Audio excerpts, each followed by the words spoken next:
জুবেenda, আপুনি হঠাৎ ক'ত হেৰাই গ'ল? সাগৰ তলিত শুবলৈ মন বুলি কোৱা মানুহজন আজি সঁচাকৈ সাগৰ তলিতেই যেন শুই গ'ল।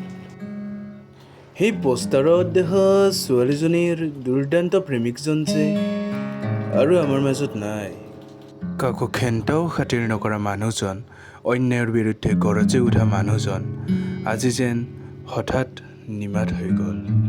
জুবেenda, তুমি গাইছিলা, ধুমুহাৰ সতে মোৰ বহু যুগৰে নাচোন, এন্ধাৰো সঁচা মোৰ বহু দিনৰে আপোন। সকলোকে কন্দুৱাই আপুনি হঠাৎ ক'লৈ গুচি গ'ল জুবেenda? আপুনি গোৱা গীতবোৰৰ মাজত আমাৰ সকলোৰে মনৰ ভিতৰত, আমাৰ সকলোৰে মাজত সদায় জীয়াই থাকিব জুবেenda। জুবেenda, আপুনি হঠাৎ ক'ত হেৰাই গ'ল?